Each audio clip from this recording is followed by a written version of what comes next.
嗨，大家好，我是探评书。今天是2025年8月11号。这一期咱们聊一聊中国的这个酒店行业。这个酒店行业跟这个旅游行业密切相关。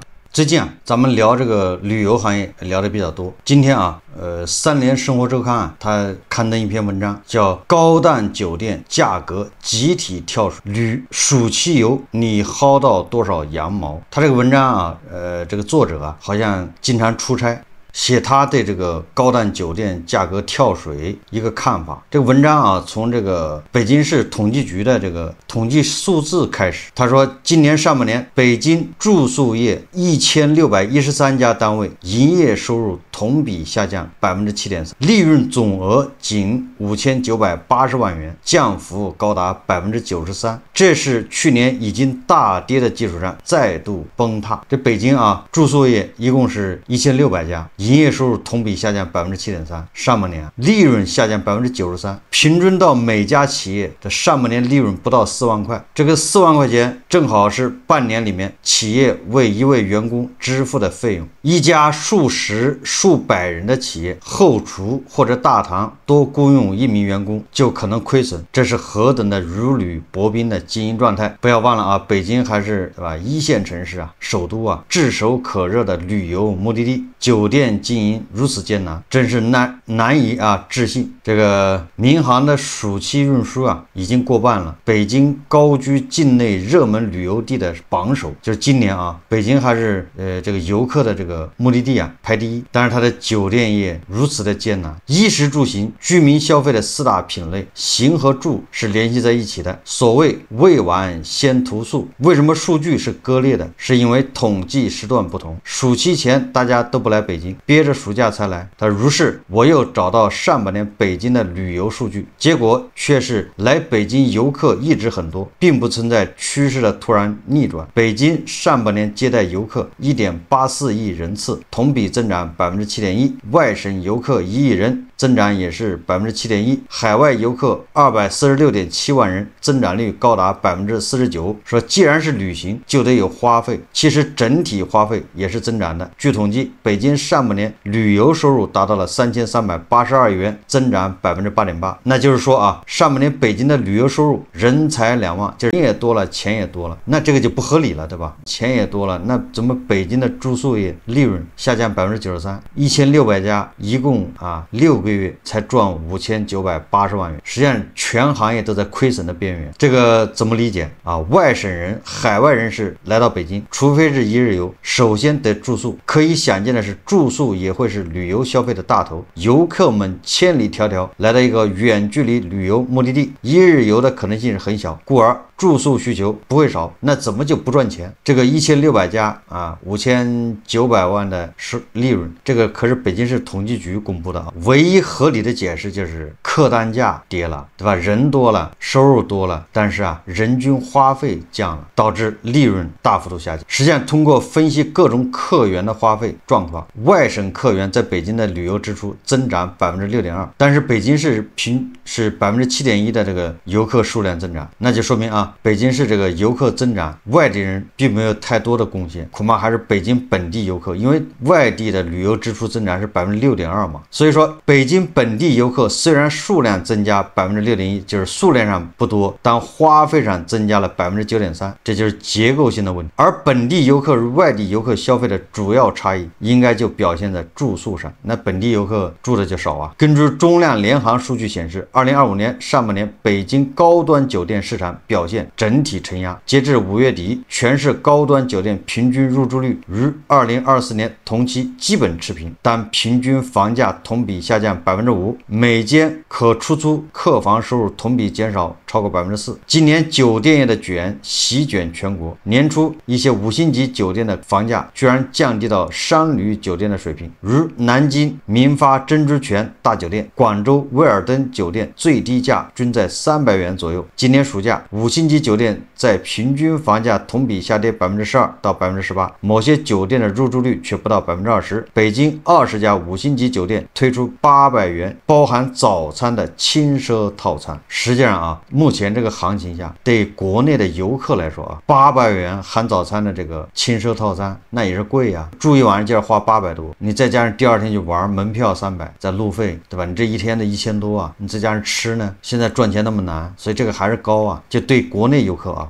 这个作者说啊，他说上半年我出差的途中，虽没有居住5星级酒店的经历，但也经历了几次超值的酒店体验，价格太惊艳，想起来记忆犹新。一次是我路过上海，要在虹桥高铁站转车，临到站才搜索住宿，发现附近性价比高的商旅酒店都不在地铁站上，打车前往又担心路途太短被出租车司机嫌弃，而上海又是全国酒店业价格高地，坐地铁向着市中心进发，酒店的价格极有可能一站一站的往上跳，一时间竟然焦虑起来。可在地铁上搜索酒店，突然之间一间地铁站旁边的舒适型酒店跳入眼帘，194元，说是长宁区这家酒店不仅交通方便，房价干净，设施也新，多次在上海投诉，这次体验堪称性价比之最。若放在疫情前，上海同样类型的酒店动辄要300元起步。当然，作者认为他是捡漏了。同样在西安啊，他说他捡漏的经历更为惊艳。我在西安西站下了车，才发现高铁站坐落在一片荒地之中，离开发区楼宇还有2公里，而开发区除了企业似乎还没有形成生活的氛围。于是步行到地铁站，向着西安古城进发，在行进的地铁上搜索酒店，竟然搜到了永宁门边上150元的一晚的高档酒店。酒店不仅位置极好，房间也大，卫生条件一流。说第二天我再查价格，酒店价格直接翻了2倍。酒店业随行就市，以不空房为要，但如此放下身段，高端酒店只卖出中低端商旅酒店的价格，还是挺让我惊讶的。他说这些都是我以前出差未曾见到过的情形，这就说明酒店业竞争很激烈，对吧？到了晚上还有空房，它就降价。如果说超9成5星级酒店为2010年及之前开业，普遍面临设施陈旧老化影响住客体验，不得不放下身段打折促销，酒店业整体面临着供给过剩，才是近年来酒店降价今年净跳水的根源所在。这个说法啊，我觉得值得商榷。就是近年来酒店价格一路走低，然后今年跳水，这个跟这个供给过剩有那么一点关系，但是关系不大，就是至少不是主要原因。我们接着看啊，截至2024年底，全国酒店总量突破37万家，客房规模超过1850万间。2020年到2025年期间，中国新增酒店客房年均增长达到6.2%，远超需求端4.1%的增速。这一期间，民宿还爆发式膨胀，仅2023年和2024年2年就新增19万家，总量达到33万家。住宿市场严重供大于求，竞争也就愈发白热化，供给过剩，区域分化尤其明显。一线城市及热门旅游城市如三亚、上海、北京等高端酒店供给严重过剩，平均入住率不足60%。今年突然冒出一波酒店业外摆，就是要解酒店住宿业务收入大跌的燃眉之急。这个酒店外摆跟住宿它又不是一码事。这个作者啊，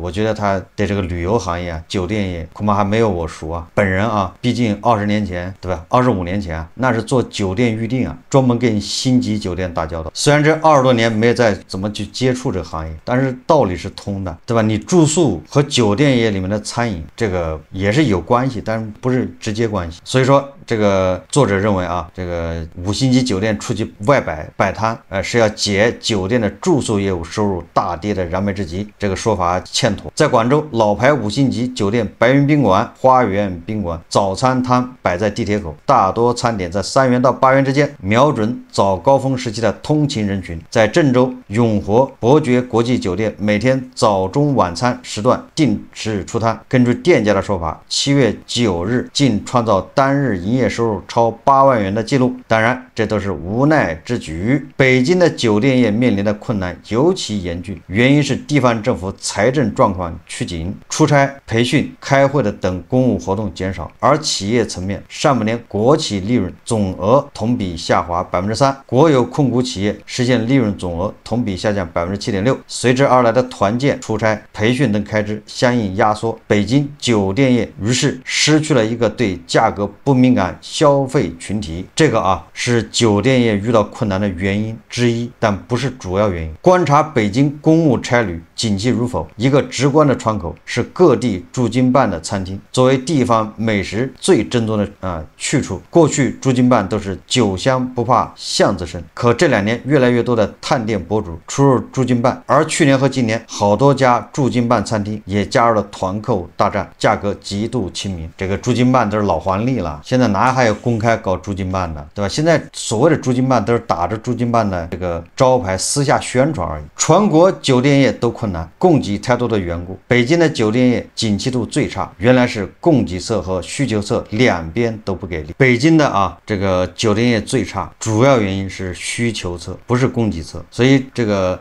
他这个文章主要是介绍这个酒店行业现在非常惨，连北京的对吧高端酒店都这么惨，那上海也好不到哪里去。未来2线、3线城市只会越来越差，就是含义还没传到那儿而已，对吧？就在咱们这个1线城市的白领呢，感觉含义已经来临，对吧？大家不约而同的就是节衣缩食、省钱、存银行、减少开支。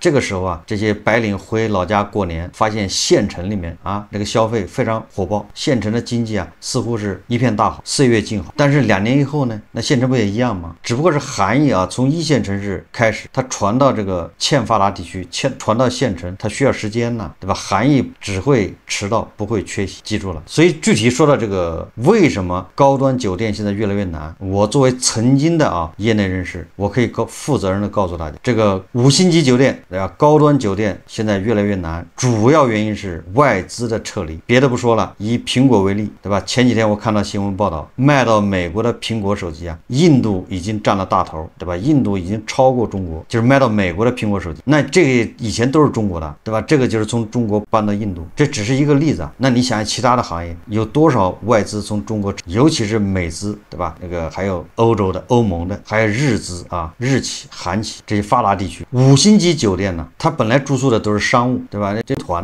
旅游游客也有，欧美的游客他们要住5星级或者4星级最次，对吧？那你说欠发达国家来，他能住得起5星级吗？不住。所以这个豪华酒店它主要的是商务客人，还有欧美的游客，其中商务客人为主。但这些外企在中国纷纷投资建厂，他们有很多这个本部的人呢，对吧？他要到中国来，他要出差，要开会。你比如德国德企，对吧？在国内投资，那他德国总部就要派人过来，定期要过来。美资也一样，他们来住哪儿呢？就住5星级酒店，一住1个星期，一住10天，而且他每个月或者是每2个月就要来一回。大量的这个外国的技术管理人员来了之后都要住酒店。那么现在这些人都走了，急剧下降，所以说我们的高端客人急剧下降，这就是4星级酒店为什么日子越来越难过的原因。但是你也可以说它供应多了那这个不是主要原因，主要原因是你的高端客户流失，随着外资的撤离，这些人没了，这些人去了印度，去了越南，去了马来西亚。而5星级酒店你靠国内消费，你靠国内的游客去填，怎么可能呢？那咱们人均 GDP 才多少对吧？咱们这个6亿人的不到1个月不到1000块那怎么住5星级酒店所以你看着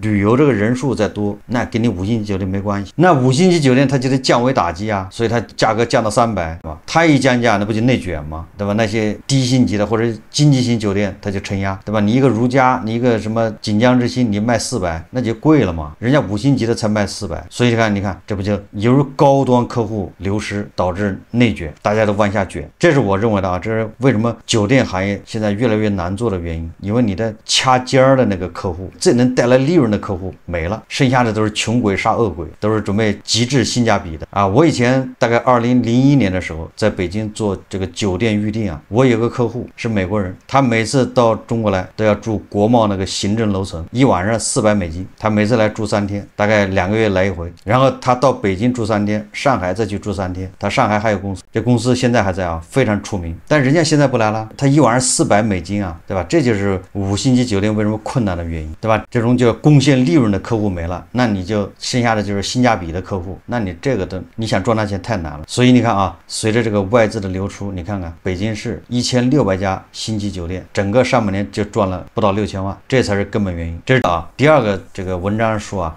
这些酒店为了解决这个住宿的急剧下降，他只好去外摆，这是2个概念。星级酒店去外摆，是因为星级酒店这餐厅啊，现在也是已经变成个鸡肋，它已经不是不赚钱的问题了，它就在赔钱了，因为它客户突然没了。星级饭店的客户刚才说了，主要是那个欧美的客人比较多，对吧？那些商务客人在这住了之后，他有时候晚上吃饭。4星级饭店里面的60%的收入来自哪儿？它并不是来自那个住店的客户、旅客啊。这个5星级饭店那个餐厅的收入的60%是来自于各种婚宴、升学宴、生日宴，其中婚宴是占大头。这么一说，大家也明白了。我们2024年结婚的一共才600万对，跟高峰期下降了一半。这下降的600万对，本来他们都要在酒店摆酒席的，没了，这才是大头，对吧？现在就年轻人一结婚，他不就第一要订酒店吗？对吧？在哪个酒店要摆50桌或者是40桌，很多都是在星级酒店啊，所以他这个大头婚宴这块少一大半。那升学宴、这个生日宴现在也少了，因为大家没钱。再加上作者说的啊，什么商务客人少了，国企不赚钱了，团建少了等等，这也是原因之一啊，但这都不是主要原因，导致这星级酒店的餐厅没人，门可罗雀，所以他们逼急了啊。他们如果不外摆的话，他厨师都没事干，服务员没事干，那你说现在裁还是不裁？作为一个企业来说啊，他都是想往下撑，他总觉得啊，时间换空间，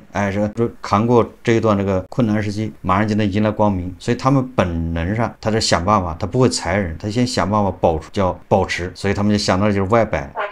外摆能赚什么钱呢？所以说啊，外摆救不了这些星级饭店。等到这个11这个假期一过，天也凉了，你摆也摆不了了，估计差不多啊，该裁员，该关门，该改要改。你一天外摆，你就是真能卖8万，又能怎么样？你外摆卖8万，那个利润是很低的。星级饭店它主要是它利润高在服务上面，对吧？炒个青菜80，你外摆那个青菜顶多卖20嘛，你卖80卖得掉吗？你外摆的成本低了吗？成本是一点不变的啊，利润没了。所以你说外摆干什么呢？外摆就是个鸡肋，食之无味，弃之可惜，纯粹是那个服务员给厨师找点事干。当然了，这个跟禁酒令也有关系，对吧？禁酒令也让这些酒店呢是遭遇到切切实实的一个打击。那接下来这个关于社保，那对很多餐饮、对很多酒店恐怕也是一个打击。所以说我说过了11啊，你就会看到很多餐馆关门，搞不下去了。但是我们要从另外一个角度来说啊，也从我们体感来说，如果你是那种叫经济型酒店的消费者，你会发现这酒店没便宜，甚至有点偷偷摸摸在涨价。刚才说便宜的是那些星级酒店啊，那个高端酒店，实际上这个很多经济型酒店啊，它不仅没降价，反而在涨。以北京为例啊，我遇到的北京通州的啊那经济型酒店，这1年里面我也订过几次，那个名字啊，就同一个酒店啊，因为我知道它是什么地方，同一个酒店，它的名字不停的变啊，今天叫这个酒店，明天叫那个酒店，价格也不停的变，但是那个地方还是那个地方，那酒店还是那个酒店呢。我看那个价格不便宜，就这1年里面啊，名字为什么变来变去呢？那就是背后的资本，对吧？背后的这个整合。反过来也说明啊，这酒店虽然它价格不便宜，但是它也不赚钱。你想啊，它如果赚钱的话，它就很稳定，就是老板不会轻易换的名字，就不会轻易改。所以我通过我的观察啊，